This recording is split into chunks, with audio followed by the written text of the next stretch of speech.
Good morning সকলকে, কেমন আছো সবাই? আজকে ছুটির দিন, তো সকাল সকাল চাটা খেয়ে নিয়ে তো একটু কাজ করব বলে উপরে চলে যাচ্ছি। তো ছাদে চলে এসেছি। এখানে ছাদে এসে কিছু ব্ল্যাঙ্কেট ছিল, অনেক কদিন ধরে রাখা ছিল, ওগুলো আর কাচা হচ্ছে না। তো ব্ল্যাঙ্কেটগুলোকে নিয়ে ছাদে চলে এসেছি। এসে ব্ল্যাঙ্কেটগুলোকে ভিজিয়ে পা দিয়ে করছে, আর এদিকে টম জল দেখে লাফালাফি করছিল বলে তোমাদের দাদাভাই টমকে স্নানটা করিয়ে দিল। আর আমি এটা অনেক দিন আগেকারই ভিডিওটা দিচ্ছি, বেশ কিছুদিন আগে করা হয়েছে, কিন্তু এডিট করার জন্য দিতে পারিনি। তো আজকে ভিডিওটাকে পোস্ট করলাম।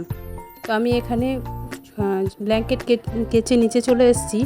এসে আমি চাউমিন করব বলে চাউমিন সিদ্ধ বসিয়ে দিয়েছি। তো চাউমিনটা এখানে একটুখানি কমই ছিল, তা চাউমিনের সাথে আমি একটু ম্যাগিও দিয়ে দিয়েছি। তা তোমরা কে কে চাউমিন দিয়ে ম্যাগি দিয়ে বাড়িতে করো? তা চাউমিন আর ম্যাগি একসাথে সিদ্ধ করতে দিয়ে দিয়েছি। দিয়ে এখানে দুটো ডিম ফাটিয়ে আমি একটু ডিমের স্ক্র্যাম্বলটা করে নিচ্ছি। করে নিয়ে খুব সাধারণভাবে আজকে চাউমিনটা করব। আর রাতে আমি সমস্ত সবজিপাতি কেটেই রেখে দিয়েছিলাম, কেন জানতাম যে সকালবেলায় উঠে আমি ওদিকে কিছু টাইম আমার যাবে ছাদে, তাহলে আমার পরে এসে টিফিন করতে আর রান্না করতে দেরি হয়ে যাবে। তাই রাতে সমস্ত সবজি কেটে ধুয়ে পরিষ্কার করে রেখে দিয়েছিলাম, যাতে সকালে আমার ঝটপট সব হয়ে যায়।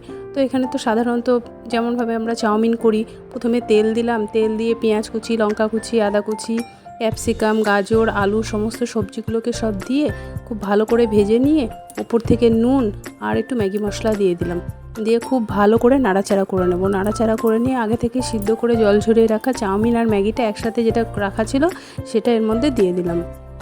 আমি চাউমিন আর ম্যাগি যখনই এরকম ধরনের সিদ্ধ বসাই, তো ঝরঝরে রাখার জন্য কিন্তু আমি একটু ওপর থেকে সাদা তেল ব্যবহার করি। তো প্রায় আমার চাউমিন কিন্তু হয়ে এসেছে। আমি একটু নুন আর গোলমরিচ দিয়ে দিয়েছি, দিয়ে ভালো করে নাড়াচাড়া করলাম। দেখো অলমোস্ট রেডি কিন্তু আমার চাউমিন। খেতেও দারুণ টেস্টি হয়েছিল, কারণ গরমে খুব বেশি হেভি করিনি, কোনো সস ব্যবহার করিনি, এমনিই করেছিলাম। তো জলখাবার তো হয়ে গেল। হয়ে গিয়ে এবার আমি চলে এসেছি রান্নাঘরে। ছুটির দিন হলে তো সেটা ছেলেদের, মেয়েদের জন্য তো ছুটির দিন না, বিশেষ করে আমাদের মতো ঘরোয়া মেয়েদের কোনো ছুটির দিন হয় না। তো রান্না তো করতেই হবে, গরম পড়ুক বর্ষা হোক যাই হোক, গরম রান্না আমাকে করতেই হবে। তো আগের দিন আমি চিংড়ি মাছ নিয়ে রেখেছিলাম, নিয়ে এটাকে ছাড়িয়ে সন্ধ্যাবেলা চিংড়ি মাছগুলোকেও ছাড়িয়ে বেছে ধুয়ে রেখে দিয়েছিলাম। কেন এতগুলো চিংড়ি মাছ বাছতে প্রায় আমার আধ ঘন্টার উপরে সময় লেগেছে, সকালে করতে গেলে অনেকটা দেরি হয়ে যাবে। তো চিংড়ি মাছগুলোকে আমি ভালো করে নুন হলুদ মাখিয়ে ভেজে নিচ্ছি। অনেকটাই চিংড়ি মাছ ছিল, যার জন্য আমাকে দুবারে ভাজতে হলো। আর পাশের বাড়ির এক দিদি, তাদের বাড়িতে কাঁঠাল হয়েছিল, এঁচোড় আর কি। তা এঁচোড়টা আমাদের বাড়িতে সাধারণত গোটা এঁচোড়টাই খাওয়া হয়। তো দিদি কেটে আমাকে একটা ফালি দিয়ে গেছিলো।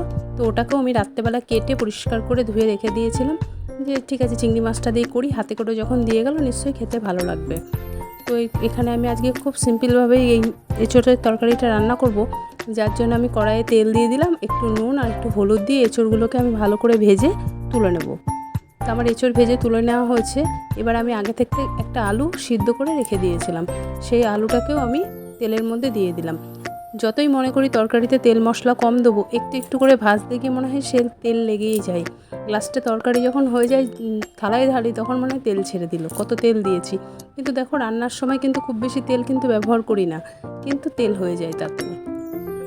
এখানে তেল দিয়ে তারপরে আমি এর মধ্যে একটু জিরে, তেজপাতা আর একটু রসুন দিয়ে দিলাম, একটু পেঁয়াজ। খুব হালকাভাবে রান্না করেছি, কেননা এত গরমে রিচ খেতেই পাচ্ছি না। তো কাঁচা লঙ্কা দিয়ে ভালো করে এগুলোকে নেড়ে একটু নুন হলুদ জিরের গুঁড়ো আদা বাটা যা যা সাধারণত আমাদের যা ঘরে মশলা ব্যবহার করি সবটা দিয়ে দিলাম পরিমাণ মতো দিয়ে। কারণ আগেই বলেছি আমি টমেটোটা খুব একটা ব্যবহার করছি না, কারণ মেয়ের বারণ আছে, না হলে প্রত্যেকটা তরকারিতে আমার একটা করে টমেটো থাকে।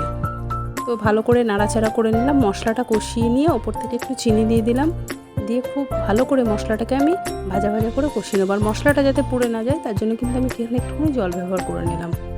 দিয়ে খুব ভালো করে আমার মশলাটা কষে তেল ছাড়া অবস্থায় আমি এবার এই আগে থেকে যে ভেজে রাখা এঁচোড়গুলোকেও দিয়ে দিলাম। এঁচোড় দিয়ে এবার আমি চিংড়ি মাছটা দিয়ে ভালো করে নাড়াচাড়া করে নিয়ে কুকারে দেবো। কুকারে দিয়েই সিটি দিলেই কিন্তু বেশ রান্না আমার রেডি। এবার স্বাদ মতো এখানে নুন দিয়ে দিলাম। তো তোমরা কে কে এইভাবে এঁচোড় রান্না করো? সেদ্ধ করেও করি, এইভাবেও করি, যখন যেরকম সুবিধা মনে হয় সেইভাবেই আমি রান্না করি। তো এঁচোড়টা সত্যি কথা বলতে দেখে মনে হচ্ছিলো হয়তো ভালো লাগবে না খেতে, কিন্তু রান্নার পরে এত সুন্দর টেস্ট হয়েছিল না খেতে, খুব সুন্দর লাগছিল খেতে। অল্প ছিল, কারণ আমাদের এমনিতেও বেশি তরকারি লাগে না, তো অল্পতে বেশ ভালোই লাগছিল খেতে। দিদির গাছের প্রথম এঁচড় হয়েছিল, তাই দিয়ে গেছিলো যে খেয়ে দেখো, খেতে খুব ভালো লাগবে। তো এখানে আমার 2টো সিটি পড়েও গেলে এঁচড় কিন্তু আমার রেডি। এবার মেয়ে যেহেতু এঁচড়ের তরকারি খায় না, তাহলে মেয়ের জন্য তো কিছু একটা করতে হবে। তাই কিছুটা চিংড়ি মাছ ভাজা আমি রেখে দিয়েছিলাম। ভাজা রেখে দিয়ে আমি এখানে আবার ওর জন্য চিংড়ি মাছের একটা আলু দিয়ে তরকারি করে দেবো। কেন ও সাধারণত খাবে না বলতে মুডের ওপর সবটাই নির্ভর করে। কখনো হয়তো ভালো লাগলো, বললো মা একটু দাও, আর যদি ভালো না লাগে তো খাবে না। তো আমি এখানে প্রথমে তেল দিয়ে দিলাম, জিরে, তেজপাতা, কাঁচা লঙ্কা, পেঁয়াজ সব ফোড়ন দিয়ে দিলাম। দিয়ে আমি ভালো করে ওই আলুগুলোকে যে সেদ্ধ করে রেখেছিলাম সেগুলোকেও দিয়ে দিলাম। দিয়ে নুন, হলুদ, জিরের গুঁড়ো, লঙ্কার গুঁড়ো, আদা বাটা সব দিয়ে ভালো করে কষিয়ে নেবো। সব দিয়ে ভালো করে নাড়াচাড়া করে কষিয়ে নেবো। সামান্য একটুখানি জলও দিয়ে দেবো।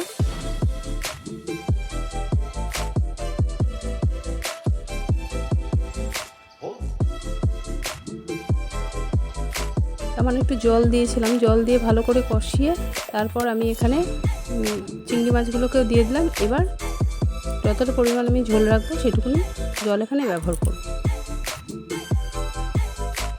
কেন তরকারিটা আমি খুব একটা ঝোল করব না, গামাখায় রান্না করব। তো ওপর থেকে একটুখানি আমি গরম মশলাও দিয়ে দিলাম। দিয়ে সামান্য পরিমাণে জল দিয়ে যাতে মাছগুলো ভালো মতো সেদ্ধ হয় সেই মতো আমি এখানে রান্না করবো। তো ঢাকা দিয়ে দিলাম। ঢাকা দিয়ে এবার এই রান্নাটা হোক। এটা দিয়েও তাহলে খেয়ে নেবে। ওপর থেকে একটু নারকেল কোড়া দিয়েছিলাম আর একটু ঘি দিয়ে দিয়েছিলাম, যাতে মালাইকারির মতো গন্ধটা লাগে।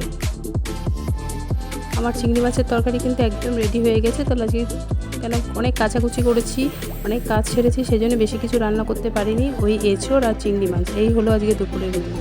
এছাড়া আর কিছু করতে পারিনি। আর ওদিকে মানে আগে থাকতে একটু শাক ভাজা করা ছিল আর আমের ঝোল করা ছিল, ওটা দেখাইনি আমি। তো যাক, এই আমার রান্না হয়ে গেছে। কালারটা কিন্তু খুব সুন্দর এসেছে। আর দেখো এঁচড়টাকে দেখো কত সুন্দর, এঁচড়টাও হয়ে গেছে। দেখো ঢালছি একবার, এঁচড়টা সিদ্ধও হয়ে গেছে, খেতেও কিন্তু খুব টেস্টি হয়েছিল। তোমরা এইভাবে বাড়িতে শর্টকাটে এঁচড় রান্না করে দেখবে, খেতে ভালো লাগে। আলাদা করে এঁচড় আলু সেদ্ধ না করে এইভাবে করলেও খুব কিন্তু টেস্টি লাগে। তো আমার রান্নাবান্না কমপ্লিট হয়ে গেছে। দুপুরবেলা ভাবলাম একটু কিছু ঠান্ডা কিছু করি, তাই জন্য এই যে তরমুজের জুস, তারপর একটু লস্যি এইসব বানালাম। এইভাবেই সারাটা দিন কাটলো। খাওয়া দাওয়া করে একটু দুপুরবেলা ঘুমাবো। তো ভিডিওটা কেমন লাগলো, আমার রান্নাবান্না তোমাদের কেমন লাগলো অবশ্যই আমাকে কমেন্ট করে জানিও। আমার পাশে থেকেও আমাকে একটু সাপোর্ট করো। নতুন বলে না দেখে চলে যেও না। সবাইকে অনেক অনেক ভালোবাসা। সবাই